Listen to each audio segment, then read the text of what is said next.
Good morning, Porch Chronicles.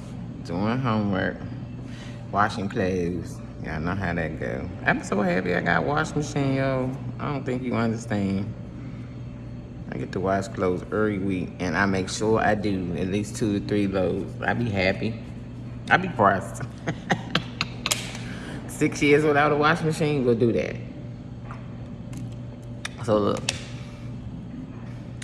emotional intelligence. We're gonna talk about that.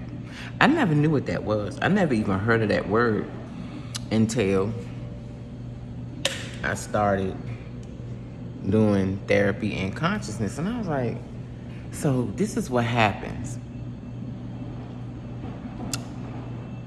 especially generations before us don't know what emotional intelligence is. Because when we have kids, because I go back, I always go back on my own son and my own self, because that's really the only way you can really do this thing the right way, especially focusing on yourself. So y'all excuse me, I got paper that's got to be written.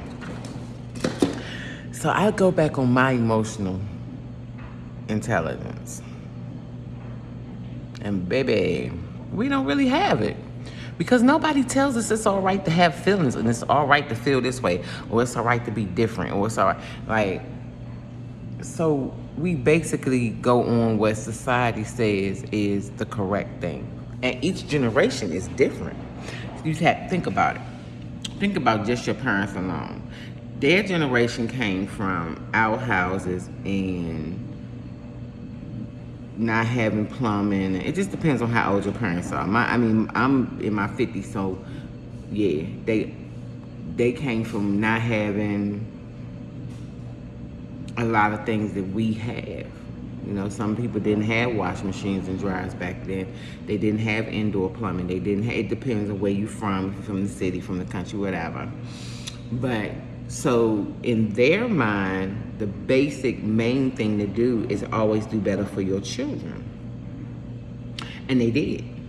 They went and got the good jobs. They went and got the 401ks. They went and purchased the homes, and they were married, and they did it. They did the best they could. But see, nobody ever does the thing of when your children act this way or that way, because every child is different. So each child is gonna have a different emotional intelligence. And you being a parent, you already be so busy being a parent, going to work, making sure this is done, making sure that is done. It's not easy. And then for you to see your child had, like, mine's biggest thing was I was a crybaby. But I was bigger than everybody.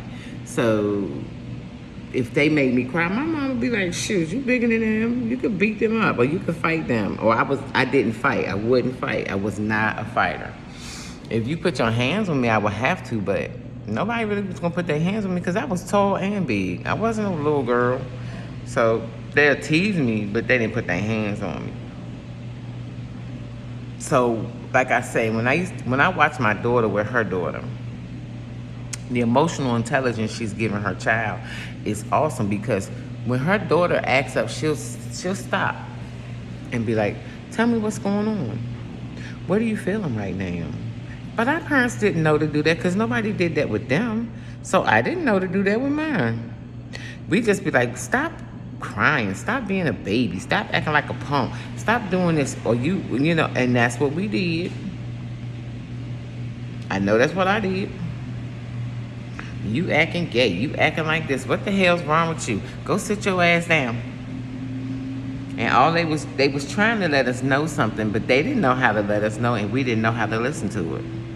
So we stunt their emotional intelligence, and then they grow up and leave. Do you know when I left, I didn't know how to even cook? My husband introduced me to seasoned salt. I didn't even know what that was, because I never cooked. I cooked a little bit at my daddy's house. Not much. I didn't know how to pay bills on time, because I never paid a bill. I didn't know how to balance a checkbook.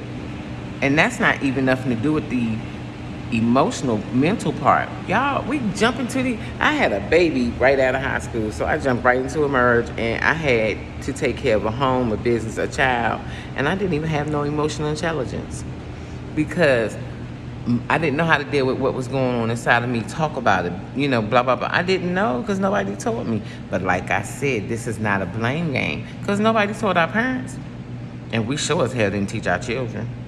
But when, like I said, when I watch my daughter do it with her daughter, she'll break it down, talk to her, be like, okay, now why are you acting this way and what feeling are you? And I'll be like, wow. And she makes her explain to her what's going on inside of her until they can figure it out. And then she can break it down and be like, well, I'm hungry, or I want this, or she can actually break it down to her and be like, well, Mom, this is what I need. We be so frustrated and so tired because we already tired from running and gunning and trying to make sure we could pay these bills. That when our children have those type of things happen, we can't stop and listen because we too busy trying to make sure the lights stay on. Make sure, there's food in the refrigerator. Make sure they get to school on time. Come on, it's not easy out here. So our children grow up with no emotional intelligence. And that's what I say. I thank God for therapy and the younger generations, the 30s and under, they get it. And they learn to find out who they are at a younger age and fix a lot of things so they don't have to keep the generational curses going. I love you, Porch Chronicles.